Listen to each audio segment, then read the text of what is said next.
She who inspired me to do all my work came to me at night in 1946 at Imbolc. About February the 1st I saw her. I associated her with snow because she came at midnight in the snow with the aura of stars and moon. It was at the time of Capricorn, still getting on to Aquarius. That queer, cold, magical time of midwinter, moving to spring. She told me to get out of bed, which I did reluctantly because of the bitter cold, and put on my red cardigan. Now I guess she wished me to know that she was real. But she was made of different substance to us, of crystallized white light. Her hair raven black.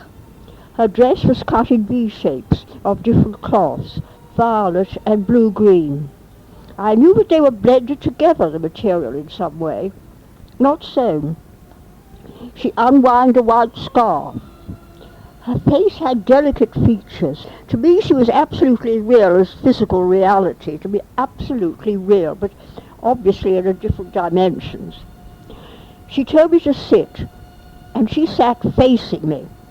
The extraordinary thing is that I could not remember one word of our half-hour's conversation.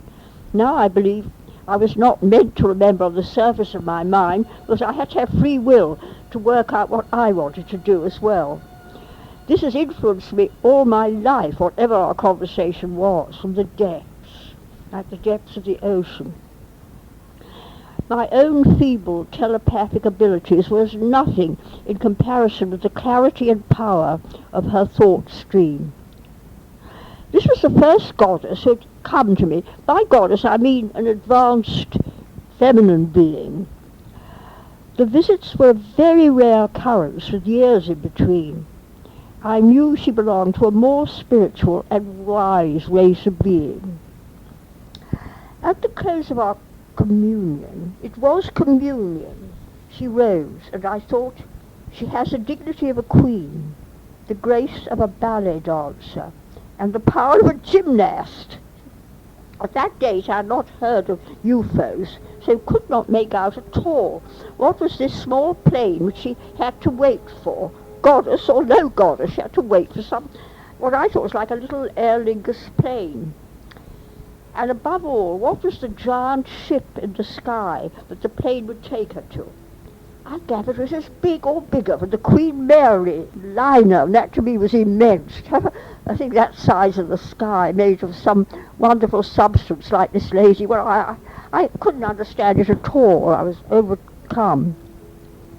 A year or so later, I had a vision of the Silver Lady, as I called her, appearing in a wretched slum dwelling with an African family, some immigrants, in utter poverty, which then existed in the Dublin slums, which I had worked in for 4 years. I looked after children in the most terrible conditions.